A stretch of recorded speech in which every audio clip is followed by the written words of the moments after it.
ఓం నమో భగవతే శ్రీ రమణాయ. చాలా సంతోషం నాయన.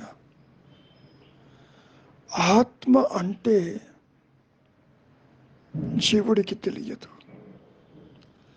దేహమన్నా, సంసారమన్నా, కష్ట సుఖాలన్నా, కోరికలన్నా, బంధాలన్నా ఇవి బాగా అర్థమవుతుంది. దేహత్వ బుద్ధి కలిగినటువంటి ఈ మాయా జీవుడికి చాలా బాగా అర్థమవుతుంది. కానీ తత్వమసి వాక్యం మాత్రం అర్థం కాదు. తత్ అంటే ఆత్మ, త్వం అంటే నీవు, నీవు ఆత్మవై ఉన్నావు అని బ్రహ్మరాక్షసుడికి సమాధానం చెప్పినటువంటి హేమచూడి యొక్క అవుట్లుక్ అర్థం చేసుకోవాలి. అంటే జ్ఞానమే ఆత్మ అని మనం ఎంత చెప్పుకున్నా జ్ఞానం అంటే తెలియదు. వస్తు విషయ జ్ఞానములు బాగా అర్థమవుతాయి, కష్టసుఖాలు బాగా అర్థమవుతాయి. ఇంద్రియ గోచరములైన వాటిని గురించి మంచి అవగాహన ఉంటుంది ఈ జీవుడికి. కానీ నీవే ఆత్మవి, నీవే అది, నీవిది కాదు అని చెప్పినప్పుడు అది మింగుడు పడదు. దానికి కారణం ద్వైత జ్ఞానమంతా అజ్ఞానమే అని చాలాసార్లు మనం చెప్పుకోవటం జరిగింది. ఎప్పుడైతే ఈ వ్యక్తిత్వానికి, ఈ పరిమితత్వానికి అన్యత్వము గోచరిస్తుందో ఆ అన్యత్వం అంతా కూడా మాయాజనితములే, ఊహాజనితములు, మనస్సు కల్పించుకున్నటువంటి విశేషాలే తప్ప మరొకటి కాదు. ఆత్మ అంటే తెలియనప్పుడు ఏ విధంగా తెలియజేయాలి, ఏ విధంగా సూచించాలి? ఏవో కొన్ని మాటలతోటి చెప్పటానికి ఎందరో ప్రయత్నం చేశారు. కారణం మాటలకి అందనిది ఆత్మస్థితి, మనస్సుకి అందనిది ఆత్మస్థితి, అవస్థాత్రయములకి అందనిది నీ సహజ స్థితి. అటువంటి దాన్ని ఏ విధంగా చెప్పటం? ఈ సందర్భంలో ఆదిశంకరులు ఒక మాట అంటారు, ఆత్మజ్ఞానము బోధయుక్తము కాదు, అది అనుభవయోగ్యము. బోధయుక్తం కాదంటే అర్థం ఏమిటి? నీ మనస్సుకి అందదు. ఎవరు కూడా ఆత్మజ్ఞానాన్ని బోధించరు, ఎవరు కూడా ఆత్మజ్ఞానం అందించరు.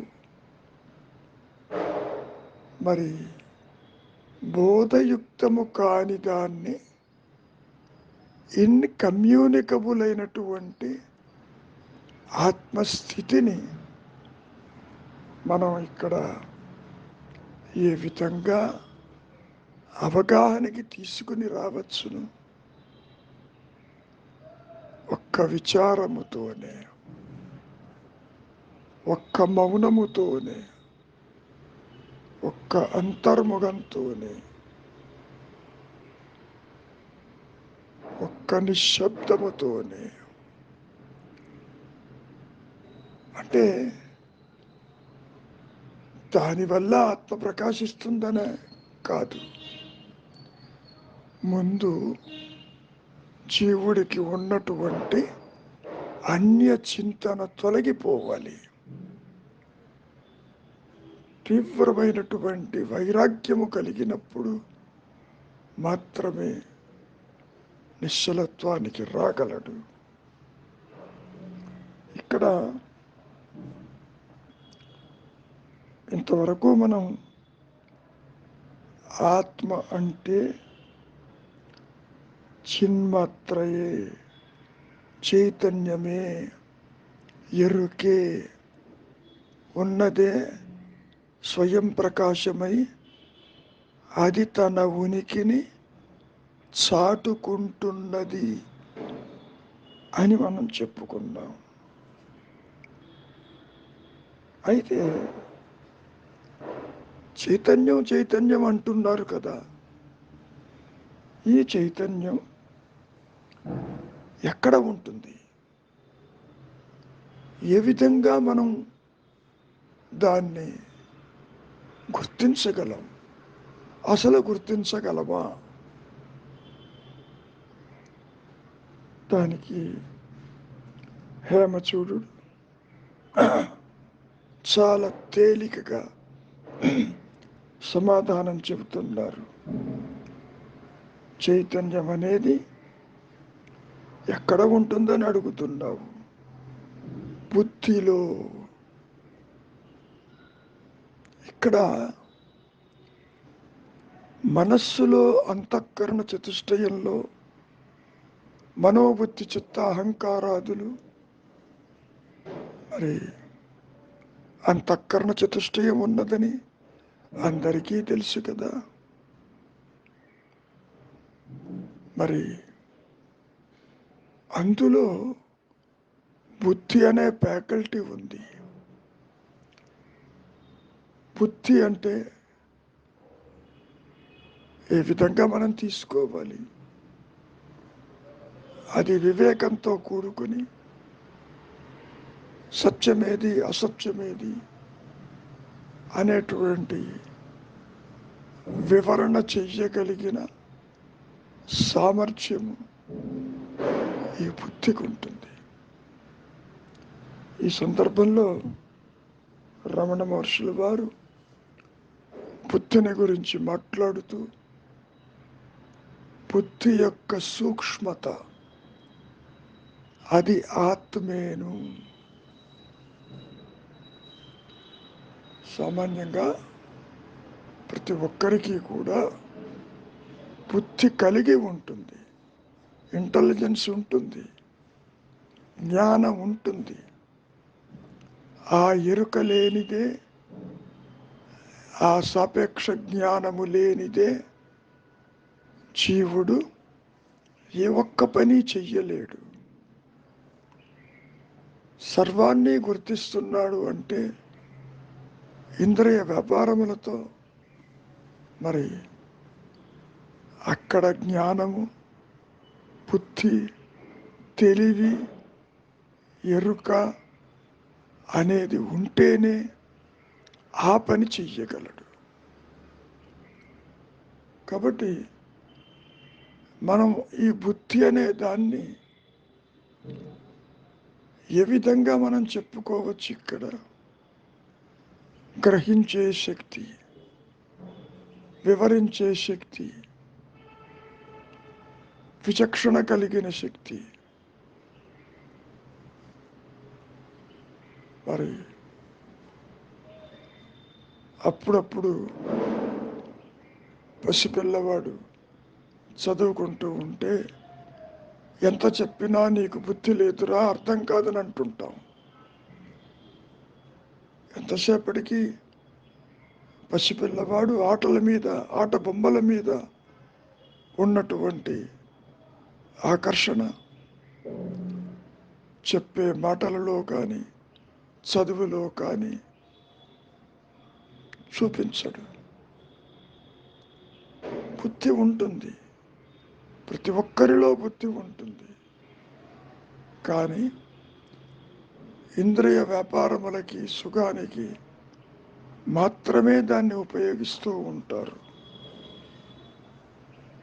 అంతకు మించి అసలు బుద్ధి అంటే ఏమిటి అన్న జోలికి పోరు. సరాసరి పోని ఈ బుద్ధి ఆత్మని ఏమైనా తెలుసుకోగలదా? లేదే.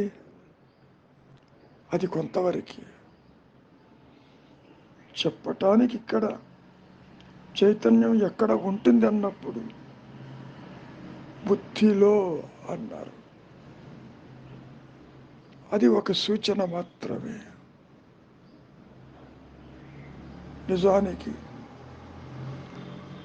బుద్ధి అనేది అంతఃకరణ చతుష్టయంలో ఇందాక చెప్పినట్లు అది ఒక ఫ్యాకల్టీ మాత్రమే.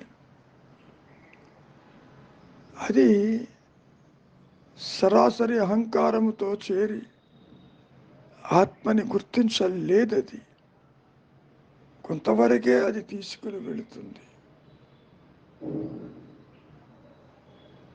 అయితే ఇక్కడ బ్రహ్మరాక్షసుడు మరో ప్రశ్న వేస్తున్నాడు. ఇక్కడ ఆ బుద్ధిని పొందటానికి సాధనం ఏమైనా ఉన్నదా అని అడుగుతున్నాడు.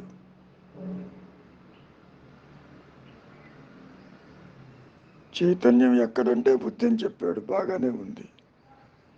మరి ఆ బుద్ధిలో ఉన్న జ్ఞానము విచక్షణ పొందాలి అంటే మరి దానికి సాధనం ఏమిటి, సాధనం ఏం చెయ్యాలి అని అడుగుతున్నాడు. దానికి హేమచూడు చిత్త ఏకాగ్రత అంటూ సమాధానం చెప్పాడు.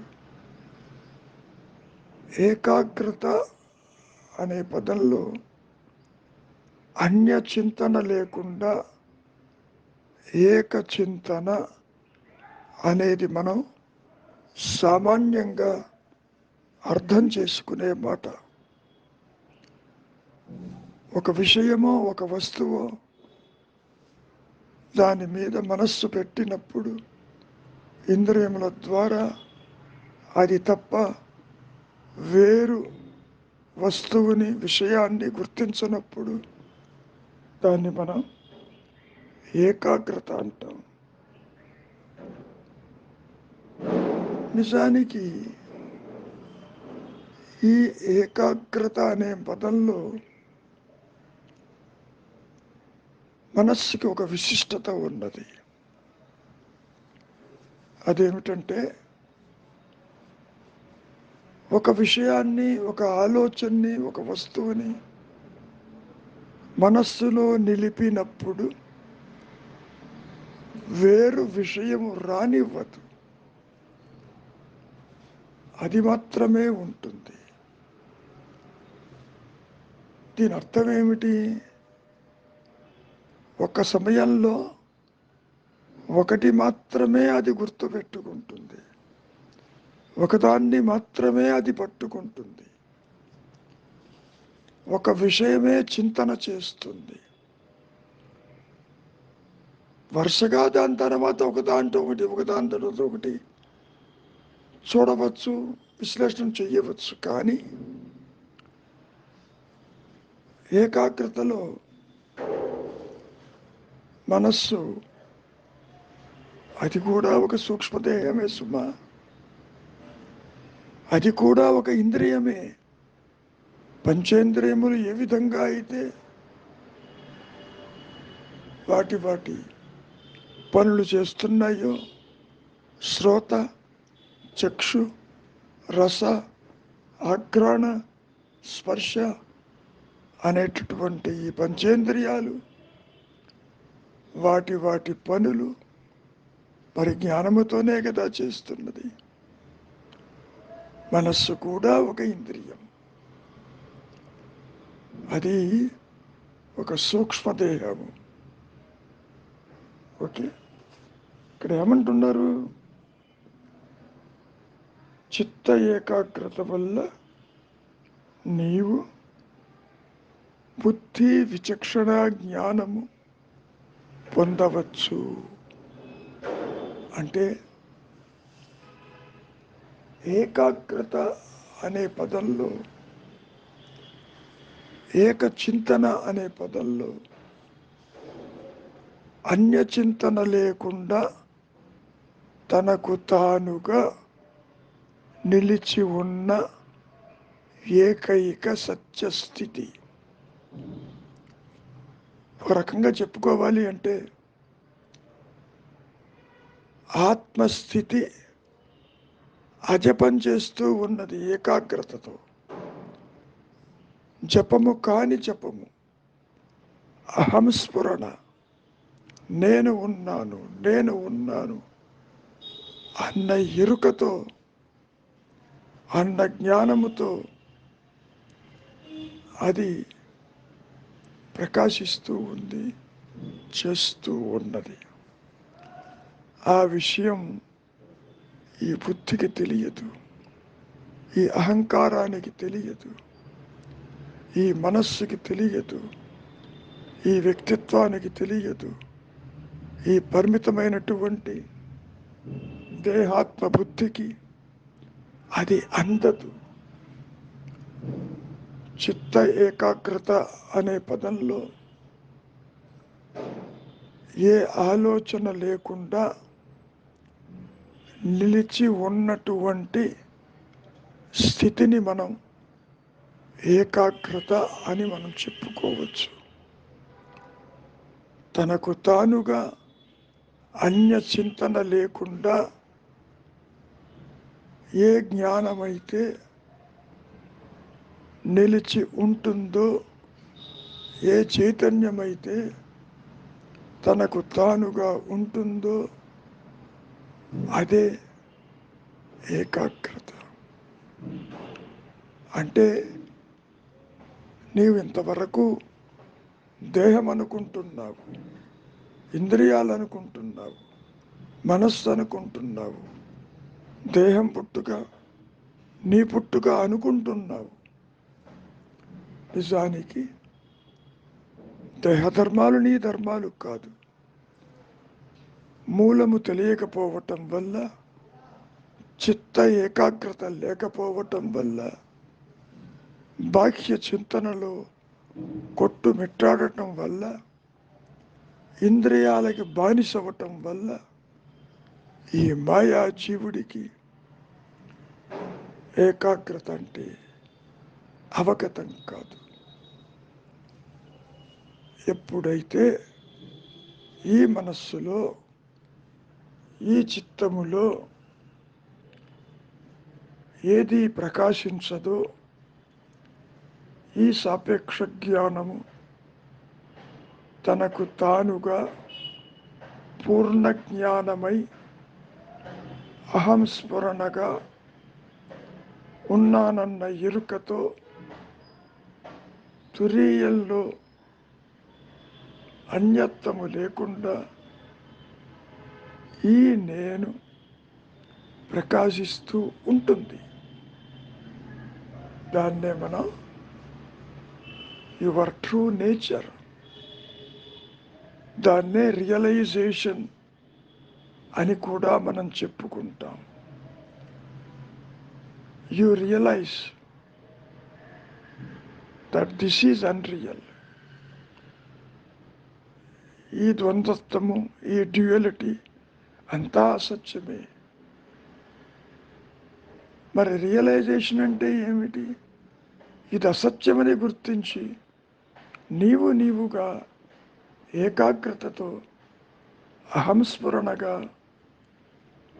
నిలిచి ఉండటాన్ని మనం ఏకాగ్రత. అదే మహర్షి చెప్పింది. బుద్ధి యొక్క సూక్ష్మత స్వరూప జ్ఞానానికి దారి తీస్తుంది అంటే ఇదిగో ఈ ఏకాగ్రత వల్ల, ఈ చింతా విహీనం వల్ల, అన్య చింతన లేకపోవటం వల్ల ఈ బుద్ధి, ఈ సాపేక్ష జ్ఞానము తనకు ఆధారమైనటువంటి పూర్ణ జ్ఞానం వైపుకి అది అంతర్ముఖమై నిలిచి ఉంటుంది అని మనం చెప్పుకోవచ్చు. ఈ మాయలో సరే, బాగానే ఉంది. బ్రహ్మరాక్షసుడు అది వదిలిపెట్టడం లేదు, ఇంకా అడుగుతున్నాడు. దీన్ని పొందటానికి సాధనం చిత్తాగ్రత అన్నావు, మరి ఎప్పుడైతే చిత్త ఏకాగ్రత పొందిన తరువాత స్వరూప జ్ఞానంలో నిలిచి ఉన్నప్పుడు కలిగేటటువంటి బెనిఫిట్ ఏమిటి, ఫలం ఏమిటి? ఇంతవరకు నీవు దేహం అనుకుంటున్నావు. ఈ దేహాత్మ బుద్ధి అంతరించిపోయి చిత్త ఏకాగ్రతతో నీవుగా స్ఫురణమయంగా నిలిచి ఉంటే దానివల్ల వచ్చే లాభమేమిటి? ఆత్మ ప్రకాశిస్తే జీవుడికి ఏమిటి లాభం అన్నట్టుగా అడుగుతున్నాడు ఇక్కడ బ్రహ్మరాక్షసుడు. దానిని పొందినందుకు కలిగే ఫలమేమిటి? నీవే ఆత్మగా నిలిచావు, మరి జీవుడికి ఉపయోగం ఏంటి? దానికి హేమచూడు చక్కటి సమాధానం చెబుతున్నాడు. ఇక జన్మ ఉండదు. చూడండి, ఇప్పుడు నీవు పుట్టకపోయినా ఆత్మగా ఉన్నప్పటికీ ఏమనుకుంటున్నావు? దేహం పుట్టుక నీ పుట్టుక అనుకుంటున్నావు. ఎన్నిసార్లు మరణించి ఉంటావో, పుట్టి ఉంటావో ఎవరికీ తెలియదు. కృష్ణ పరమాత్మ కూడా భగవద్గీతలో అర్జునుడిని ఉద్దేశించి, నాయనా అర్జున, నీవు నేను ఎన్ని వేల జన్మలెత్తాము నీకు తెలియదు, నాకు తెలుసును అంటూ హెచ్చరించటం కూడా జరిగిందిగా. కాబట్టి స్వరూప జ్ఞానము, చిత్త ఏకాగ్రత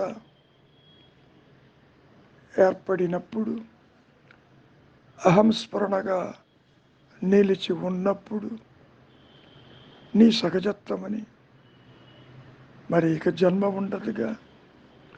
పుట్టటానికి అహంకారం ఏది? అది పూర్తిగా నష్టమైతేనే తప్ప నీ స్వరూప జ్ఞానము ప్రకాశిస్తుంది కదా. ఇంకో రకంగా తీసుకుంటే స్వరూప జ్ఞాన ప్రకాశముతోనే మనం గోలపెట్టే ద్వైత జ్ఞానము, అజ్ఞానము అంతరించిపోతుంది. దాన్నే మహర్షులు వారు అసత్యము అసత్యము గావించబడుతుందని చెప్పటం జరిగింది. కాబట్టి చిత్త ఏకాగ్రత అంటే జపతపాదులు చెయ్యటము, నామజపం చెయ్యటము, ఏదో ఒక వస్తువునో రూపాన్నో పట్టుకోవటము కాదు. అన్యచింతన లేకుండా అహంస్ఫురణగా నేను ఉన్నానన్న ఎరుకలో నిలిచి ఉండుటే ఏకాగ్రత. అదే మౌనము కూడా. అంటే అన్యత్వం లేదు, ఆలోచన లేదు, వస్తు విషయ గ్రహణము లేదు. మరి ఉన్నదేది? ఎరుక మాత్రమే ఉన్నది. అదే మహర్షి అంటారు, మౌనం అంటే ఎరుకతో కూడిన ఆలోచన లేని మానసిక స్థితి మౌనము. అదే ఆత్మస్థితి అని చెప్పటం. ఇకపోతే ఇందాక చైతన్యం ఎక్కడ ఉంటుందని అడిగినప్పుడు హేమచూడు బుద్ధిలో ఉంటుందన్నాడు. సరే, చెప్పింది బాగా వింటూనే ఉన్నాడు, కానీ అవగాహన కుదరటం లేదు. మళ్ళీ అడుగుతున్నాడు ఆ బ్రహ్మరాక్షసుడు, అసలు బుద్ధి బుద్ధి అంటున్నావు కదా, అంతఃకరణ చతుష్టయంలో మనోబుద్ధి చిత్త అహంకారాదులు ఉన్నాయి అంటున్నావు కదా. మరి ఆ బుద్ధి అంటే ఏమిటో కాస్త చెప్పు మరి అంటూ సూటిగా అడగడం జరిగింది. దానికి హేమచూడుడు బహు చక్కటి సమాధానం చెబుతున్నాడు. గమనించండి. ఏమంటున్నారు? అవ్యక్తమనే జడశక్తి ఆవరించినటువంటి చైతన్యమే బుద్ధి. నీవు చెప్పలేనిది, వ్యక్తీకరించనిది అవ్యక్తమనేటువంటి ఒక జడశక్తి ఉన్నది. ఆ జడశక్తిని ఆవరించినటువంటి చైతన్యమే ఈ బుద్ధి. అందుకని బుద్ధి డైరెక్ట్లీ ఈజ్ నాట్ ఆత్మ. బుద్ధి directly is not the existence.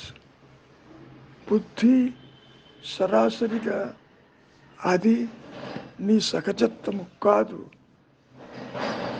అది జడశక్తి.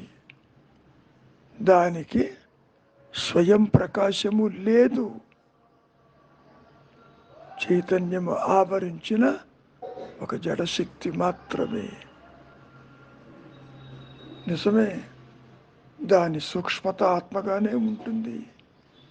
కానీ బాహ్యంగా మనస్సులో విశ్లేషణ జరిపినప్పుడు ఈ బుద్ధి కూడా జడమే. అయితే ఇంకా అడుగుతున్నాడు. అంతటితో ఆగటం లేదు. ఎప్పుడైతే ఈ బుద్ధి అంటే ఏమిటని అడిగినప్పుడు అవ్యక్తమనే జడశక్తిని ఆవరించిన చైతన్యమే ఈ బుద్ధి. బాగానే ఉంది. మరి అయితే ఇందాక ఒక విషయం అన్నావు కదా, బుద్ధిని చైతన్యం ఎక్కడ ఉందంటే బుద్ధిలో అన్నావు. దానిని పొందటానికి సాధనం ఏమిటంటే చిత్త ఏకాగ్రత అన్నావు. ఇప్పుడు అడుగుతున్నారు మళ్ళీ ఒక్కసారి వెనక్కిపోయి, మరి దాని ఏకాగ్రత అంటే ఏమిటో చెప్పండి అంటూ సూటిగా ప్రశ్న వేశారు హేమచూడికి ఆ బ్రహ్మరాక్షసుడు.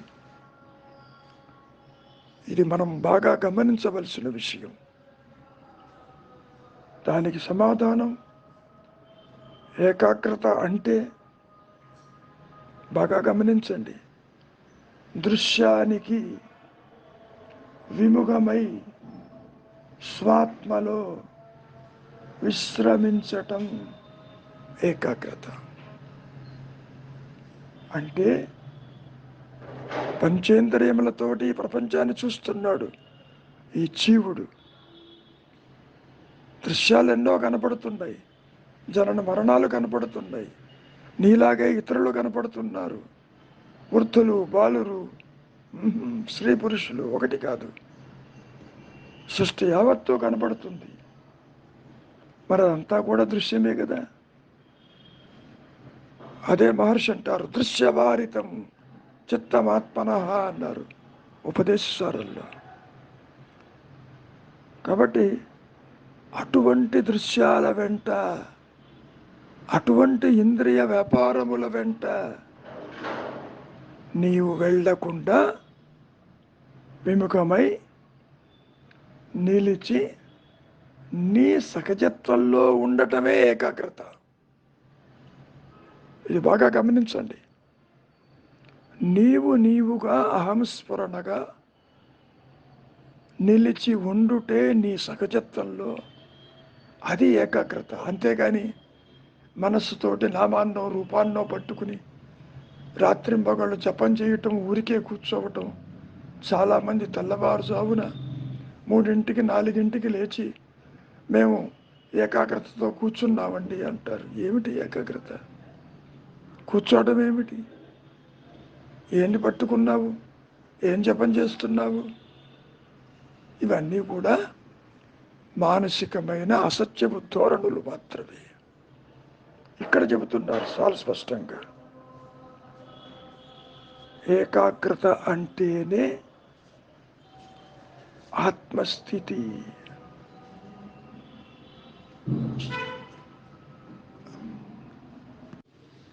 చిత్త ఏకాగ్రత అంటే విశదీకరించాం కదా, దృశ్యానికి విముఖమై సాత్మలో విశ్రమించటం అంటే బాహ్య చింతన విడనాడి. అదే రమణ మహర్షుల వారు కూడా చెప్పింది, చింతా విహీనం హృది చింతయామి అంటే అదేను.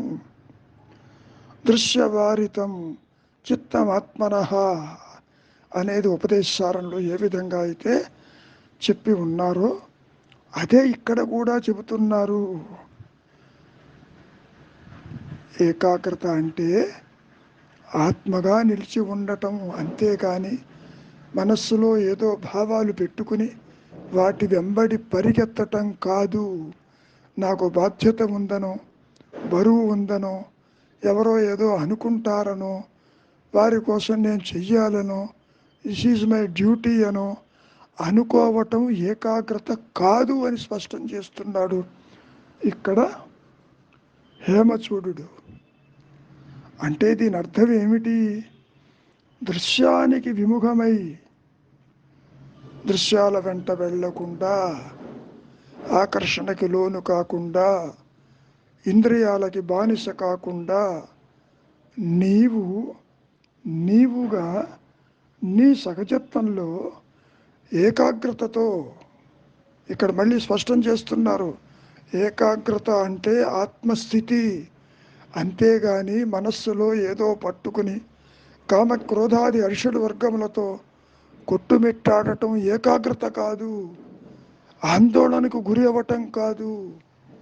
వస్తు విషయములందు బంధాలు పెంచుకుని ఏకాగ్రతతో ఉండటం కాదు అని చెబుతున్నారు ఇక్కడ.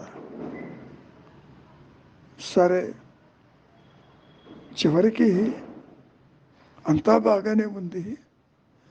నేను పుట్టాను అంటున్నారే, అసలు ఈ జన్మంటే ఏమిటి అని సూటిగా బ్రహ్మరాక్షసుడు హేమచూడుని అడగటం జరిగింది. ఇందాక మనం చెప్పుకున్నాం, దేహం పుట్టుక నీ పుట్టుక కాదు అని. అయినప్పటికీ నేనంటే దేహమని, దేహం లేకపోతే నేను ఉండలేనని, దేహం రాలిపోతే నేను పోతానని అనే భావన చాలామందిలో ఉంటుంది. ఎవరైనా మరణిస్తే ఇంకేముంది, దేహం లేదు, మళ్ళీ ఇంకా వారిని చూడబోమని అనుకుంటారు. నిజానికి దేహానికి నీ స్వరూపానికి ఏ సంబంధము లేదు. అసలు ఆత్మ ఎన్నడూ దేహము కాలేదు, ముక్కలై జీవుడు జగత్తు ఈశ్వరుడు కాలేదని మనం ఎన్నోసార్లు చెప్పుకున్నాం. కాబట్టి ఇంతకీ జన్మ అంటే ఏంటి? చాలా సూటిగా సమాధానం చెబుతున్నారు హేమచూడు. దేహమే ఆత్మ అనే బుద్ధే జన్మ, విడిగా జన్మలు లేవు. ఈ అహంకారము, ఈ దేహాత్మ బుద్ధి, నేనంటే దేహమేను అనే బుద్ధి కలిగి ఉండటమే పుట్టుక, అదే జన్మ. చూడండి ఎంత విశిష్టమైనటువంటి సమాధానం చెబుతున్నాడు. దేహం పుట్టుక నీకు పుట్టుక కాదు, దేహం ఉందో లేదో నీకు తెలియదు. కాసేపు నీవు నిద్రపోతేనే దేహం ఏమైందో తెలియదు, సంసారం ఏమైందో తెలియదు, జగత్తుందో లేదో తెలియదు. అయినా నీవు ఉన్నావు కదా. కాబట్టి నేనంటే దేహము, దాన్నే ఆదిశంకరులు కూడా దేహాత్మ బుద్ధి అంటూ వర్ణించారు. నేనంటే దేహము, దేహ ధర్మాలు నా ధర్మాలు, దేహం లేకపోతే నేను లేను. రమణ మహర్షుల వారు ఒక సందర్భంలో ఆలోచన వచ్చినప్పుడల్లా నీవు పుడుతూ ఉంటావు, లేనప్పుడు మరణిస్తూ ఉంటావు అంటే ఆలోచనే పుట్టుక, పుట్టుక ఆలోచన, మరణం ఆలోచన దైవం ఆలోచన, దేహం ఆలోచన, ఇతరుల ఆలోచన, కాలం ఆలోచన. చూడండి, కాబట్టి ఆలోచన వెంట పరిగెత్తడం అనేది ఇది జన్మ. దేహం చెప్పిందే అది పుట్టినట్టు నీవు చెబుతున్నావు ఈ దేహము నాది అని. కాబట్టి ఆదిశంకరులు కూడా ఇదే విషయాన్ని ప్రస్తావించారు. దేహాత్మ బుద్ధి జనించినప్పుడు అది జన్మ అని అనుకుంటున్నావు. కాబట్టి దేహమే ఆత్మ అనే బుద్ధి, అదే జన్మ అంటేను. విడిగా జన్మలు లేవు. అదే రమణ మహర్షుల వారు కూడా చెప్పింది. నేను పుట్టలేదని తెలుసుకో, అదే ఈ జీవితం యొక్క పరమావధి. అహంకారం వైపు నుంచి, దేహాత్మ బుద్ధి నుంచి చూసినప్పటికీ నువ్వు విచారం చెయ్యి. అట్టి నేను ఉందేమో చూడు. ఆ నేను అసలు పుట్టలేదు, అసలు చిచ్చడ గ్రంథే తల ఎత్తలేదు. జడమెక్కడుంది? ఆత్మకన్యంగా ఉన్నదే ఆత్మ అయితే, ఉన్నదే జ్ఞానమైతే. కాబట్టి అహంకారము ఆది నుంచి తృణీకరించబడిందన్నారు రమణ మహర్షులు వారు. అహంకారం అంటే వ్యక్తిత్వము, వ్యక్తిత్వం అంటే పరిమితత్వము, పరిమితత్వం అంటే నేనంటే దేహం అన్న భావన అసలు పుట్టలేదు. ఆది నుంచి తృణీకరించబడిందని స్పష్టం చేశారు రమణ మహర్షుల వారు. అది అందరూ గుర్తుపెట్టుకోవలసిన విషయం. పోనీ నేను పుట్టలేదన్నారుగా, ఆత్మకి పుట్టుక లేదుగా, ఉదయ అస్తమానాలు లేవుగా, అది ఎప్పుడూ ఒకే రీతిగా ఉన్నదిగా. కాబట్టి జీవితం యొక్క పరమావధి ఎటు నుంచి చూసినా, అజ్ఞానజనితమైనటువంటి దేహాత్మ బుద్ధి నుంచి చూసినా, ఆత్మపరంగా చూసినా, అంటే జ్ఞానపరంగా చూసినా, అజ్ఞానపరంగా చూసినా దేహాత్మ బుద్ధి అనేది జనించలేదు. ఆ లేని దానికే ఇన్ని శాస్త్రాలు, ఇన్ని బోధలు, ఇన్ని మాయలు ఏర్పడుతున్నాయని మహర్షి సూటిగా చెప్పడం జరిగింది. కాబట్టి నేను పుట్టలేదని గ్రహించు. ఆత్మపరంగా పుట్టుక లేదు, ఆత్మకు పుట్టుకే లేదు. దేహాత్మబుద్ధి పరంగా దేహాత్మబుద్ధి ఉందేమో చూడు, అదే నేనెవరన్న విచారం చెయ్యి. ఉందేమో చూడు. అది లేదు, తల్లకిందుగా పడిపోతుంది. అనుగ్రహము చేత ఆత్మ ప్రకాశిస్తుందని చాలాసార్లు రమణ మహర్షులు వారు చెప్పడం జరిగింది. నీవెవరివో విచారం చెయ్యి. నీవు దేహము కాదు, మనస్సు కాదు, ఇంద్రియాలు కాదు. మరింతకీ నీవెవరివి? చూడబోతే నీవు అంతర్ముఖమైనప్పుడు ఇది తల్లకిందుగా పడిపోయి అనుగ్రహం చేత ఆత్మే ప్రకాశిస్తుంది. ఆ అనుగ్రహమే ఆత్మ, అనుగ్రహమే గురువు, అనుగ్రహమే దైవము, అనుగ్రహమే సర్వము అని చెప్పటం జరిగింది. కనుక జన్మ అంటే ఏమిటి అన్నప్పుడు వేరు జన్మలు లేవు. నేనంటే దేహమన్న భావన కలిగి ఉండుటే పుట్టుట. అది తల ఎత్తనప్పుడు పుట్టుక లేదు, మరణము లేదు, బంధము లేదు, మోక్షము లేదని ఆదిశంకరులు ఇదే విషయాన్ని ప్రస్తావించడం జరిగింది. రమణ మహర్షుల వారైతే అనుక్షణము పుడుతూ నష్టమైపోతూ ఉంటుంది ఈ అహంకారము. ఆలోచన వచ్చినప్పుడల్లా పుడుతుంది, లేనప్పుడు నశిస్తుంది అంటూ చెప్పుకొచ్చారు. కనుక ఊరక ఉండుటే నీ సహజత్వము, మౌనమే శరణము. చేయటానికంటూ ఏదీ లేదు. ఊరక ఉండుటే శ్రేయస్కరమని ప్రతి ఒక్కరూ గుర్తించండి. ఏదో సాధించాలి, ఏదో పొందాలని అనుకోవద్దు. కొత్తగా ఏదీ రాదు.